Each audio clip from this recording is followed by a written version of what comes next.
Good day, everybody. Here you are. This is Turning Point Tutorials. You're all welcome once again. And today we have something important. It's an important subject to consider. That is the biology. And today we are looking at an important aspect, which is reproduction and reproductive behavior. Reproduction and reproductive behavior. However, we shall be considering reproductive behavior before reproduction. And the aspect of reproduction we are discussing today is the sexual reproduction. We discuss that one later on when we are done with the reproductive behavior. Reproductive behavior also means the courtship behavior.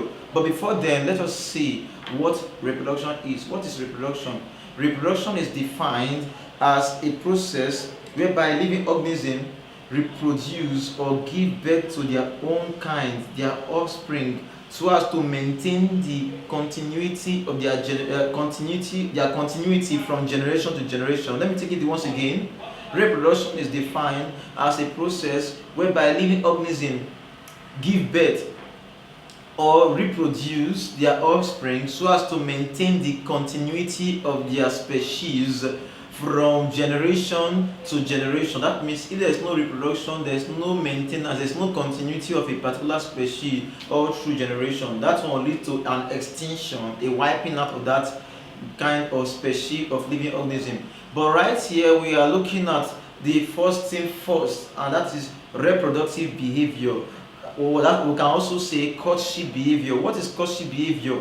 Courtship behavior is a pattern or is a behavior in organisms, in animals, that precedes reproduction. It is a kind of behavior, a kind of character exhibited by animals that precedes, that must come before reproduction will occur. That is what we call courtship behavior or reproductive behavior. When we consider, as we consider reproductive behavior, there must be some reasons, there must be some importance, there are some importance and some reasons why we need to consider it. Why is it so important to consider courtship behavior, or to look at it very well? Why is it so important? It is important for the following reason. Number one, it ensures the coming together of the male and female animals. It ensures the coming together of male and female animals. This is because without any kind of pattern of character exhibition, there is no desire for each other. So it makes sure that it ensures that the male and the female organisms are brought together. Now also you should understand that courtship behavior ensures that the male and the female produce their gametes, that's their sex cell, that's the sperm produced by the male, while the egg produced by the female. Then again, why is that we consider courtship behavior? Because it stimulates the laying of egg and sperm. It stimulates the laying of egg and sperm by the male and the female. And you can also see that courtship behavior actually during the process of that coming together, it will enhance the fertilization of the sperm, of the egg by the sperm. It will enhance the fertilization of the egg by the sperm. Okay, now we come to a very important aspect, that is types of courtship behavior, types of reproductive behavior. What are the types of courtship behavior or the types of reproductive behavior?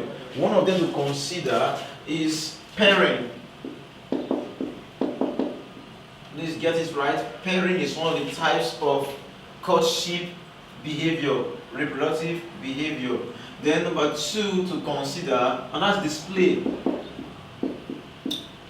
Display is one of the types of courtship behavior, reproductive behavior. There is also territoriality. Territoriality is one of the courtship behavior, and then we have the seasonal migration.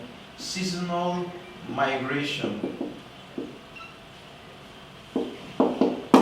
is one of the courtship behavior to consider. But you must understand right here that in pairing, actually it's also is important. We'll explain what pairing is all about.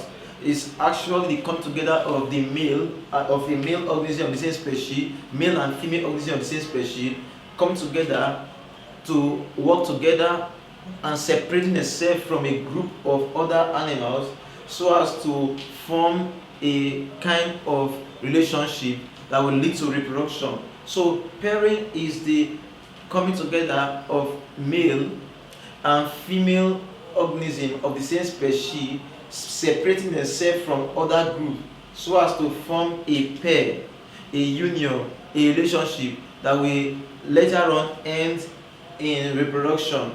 Now, when you consider pairing, you look at it in different forms, the different types of pairing, different examples of pairing, the different forms of pairing, different types of pairing.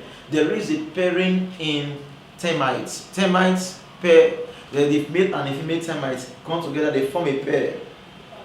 And as they come together, they form a pair, they produce a new colony because the male and the female termites, out of their old colony or out of their old group, they come out and each of them, two of them, opposite sex, unite together to form offspring that will lead to the formation of a new colony. Then there is also pairing in toads. Toads, they pair together. That means that is during the season of breeding, the breeding season. The male and the female toad come together and form a pair, and you can see at that time the female toad backs the male toad, and at that moment the male releases sperm on the female eggs, and then that leads to reproduction too. There's also pairing in other animals like fish. The male and the female fish come together and they swim together, and alongside they produce sperm and eggs, which will later on get fertilized, and then offsprings are produced. There is also pairing in human being. In human being, pairing actually occur, and this pairing is the longest type of pairing. In fact, it's for life all through. And when a man and a woman, that is a male and a female, come together, that's what we call, of course, we call that marriage. They come together as a pair and they produce their offspring. And at the end of the pairing, they have various number of offspring, maybe 1 or 2 or 3. And that is the longest type of pairing found in animals. Then let's consider very important another aspect of the courtship behavior. The aspect of courtship behavior to consider again is the display. This display has to do with a kind of process, elaborate process of that leads to exhibition of character. A kind of process that has to do with what? Exhibition of character, so as to attract either the male or the female of the same species to a particular animal, or I can say an animal exhibiting a character to attract its own mate of opposite sex to itself. And pairing occur in various animals too, just like we have display occur in various animals, just like we have pairing. Display is the exhibition of different characters such as the color, voice, and so on, so as to attract the male or female to itself. If it's a male, it attracts the female. If it's a female, it attracts the male to itself. And then they come together and relate, and that one leads to the production of the offspring or reproduction process. Now, you consider in different animals various examples of pairing or display. There's display in the birds, there's also display in toads, there's this display in human being, there's also this display in peacock, especially they also have display in reptiles. Then let's come to that of the birds. Display in birds such as the peacock or the hen. The peacock or the hen, let me just say the peacock, they display their color. Display of the color and the beautiful color of the peacock attracting the opposite sex, so as and this leads to reproduction or reproductive process. And again, another example of display in the toads, or let's say the frogs. But the toad, they display their voice or their noise. That's the croaking noise of the toad. During the season of reproduction or the breeding season, such as the rainy season, the male toad and the female toad move to the water, and the male toad begin to make a croaking noise so as to attract the female to itself, and that one leads to reproduction. And then the other example of display of color is that of the agama lizard, displaying the red neck that will attract the female to itself, and that one leads to mating, and that will lead to reproduction too. What about the aspect of display in human being? In human being, there are different kind of display. There's a display of voice, display of money, display of beauty or appearance. There's also display by singing. There's display by singing, even that of found in birds too. The birds display their songs and so as to attract their own opposite sex for mating to occur. But in human being, a lot of ways, various forms of display occur. And you know, I said before, display of money, display of beauty, display of substances. There's display by singing, and even display of strength, and so on and so forth. These are examples, various types of the various examples of display exhibited by animals that will later on end in mating, that will also enhance in reproduction. Okay. Now let's continue to the other aspect, that is the territoriality. Territoriality actually is defined as a kind of courtship behavior in which an organism marks a fixed area. It marks a fixed area or a portion or a space, then defends it, protects it, and defends it against intruders of the same species or of the same sex.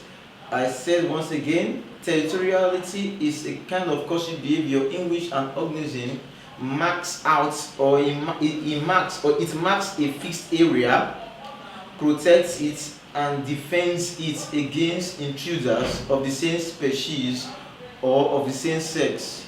Now you must understand right here that all invertebrate animals, all vertebrate animals, they exhibit what's called territoriality. For instance, vertebrate animals like the reptiles, like the birds, fishes, and so on, they actually exhibit territoriality.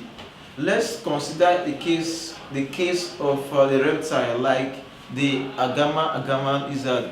The male agama lizard forms a territory and fights any other male agama lizard that want to come into that territory. If it's a male, it will fight against that male so as to defend that territory, and if there's any other female that are not needed, those ones will be chased away so as to defend that territory against any other one that is not allowed, and again allowing only the one that is needed, the one that is accepted into that very territory. What about in the case of the birds? The birds will build a nest, the male or the female bird, they build a nest, and they will defend it against any other intruder of the same species, and maintain it so as to allow the one that is accepted, that is actually desired, the desired species, into that very fixed area or the nest. Or in the case of the fishes, like let's say tilapia, forms a nest, forms a cycle within the water, and fights that cycle, defend that very area, cycle that very fixed area, defends it, and only allow the desired species to come into that area for mating, for relationship to take place. Then we consider other aspects too.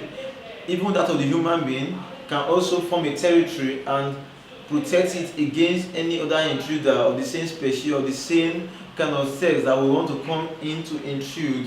Now all these are different forms of territoriality, that is the habit or the act of an organism going out to mark a fixed area, defends it against an intruder. Then we come to seasonal migration. That from the word migration, that may have to do with movement. Seasonal migration is a kind of courtship behavior whereby an organism move. It shows some movement from one place, from one zone, from one area to the other, and later on comes back to that area when things are favorable. Now, the reason why some of them move from one point, from one area to another area, some of them may be big because of the kind of condition of the former area, the condition of the weather or the atmosphere in that very area. If it's not favorable, they have to migrate to a place that is favorable to their existence. Or it could be because they are searching for mates, or it could be that they are looking for a place that is better in terms of feeding. Now, migration or a seasonal migration is being exhibited by various animals, but we just look at two. One, the birds, like that of the cattle egret. The cattle egret travels from one place to another. Let's take for instance in Nigeria, the cattle egret travels from the northern part of Nigeria to the southern part of Nigeria at the dry season or during the dry season period, just because right there in the north there's no water, the water is just so scanty, and the condition is so harsh. You have to travel to the south where there's enough water supply, and then you have enough food to feed on. And later on, once the dry season is over, they go back to their former area or environment. Or let's consider the case of the fish. And a good example is the mudfish. The mudfish, what they do is this: the mudfish move from the kind of very deep water to shallow water. As they move from the deep water to shallow water, they get there so as to lay their eggs.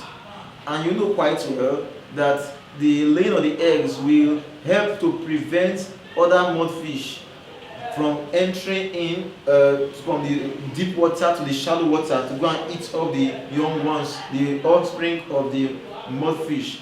Right here, you know quite well that as soon as there's heavy downpour or heavy rainfall, there's a lot of flooding here and there, and they have to migrate from the deep part of the water and get into a place that is shallow and lay their eggs. The offspring are produced, and at the end of the day, they move back to the deep water where they can swim about. But those ones that are being laid in the shallow water can survive because that's where they can fit in for the meantime. And once they are mature, they all swim back to deep waters. And you cannot consider fully well that these are the various forms of courtship behavior.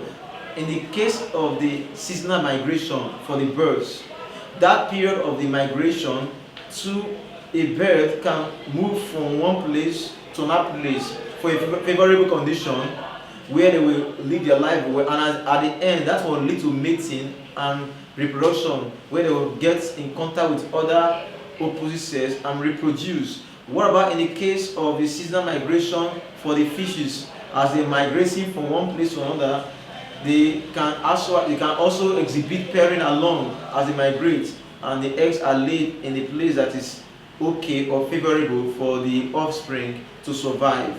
Now, in essence, we have gone through shortly what we should know about the courtship behavior, various types of courtship behavior. Once again, you have the first one, pairing. Pairing is one of them. They also have the display of character, display of appearance, display of voice, display of song, display of power, and so on. There is also the territoriality, forming of territory, territoriality,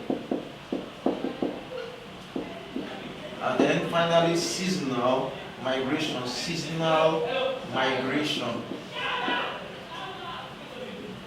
All these are the four types of the courtship behavior to consider. That at the end of all this, we can now say here that we move forward to the other aspects, which is known as reproduction, and precisely sexual reproduction. We'll talk about that one in the next class.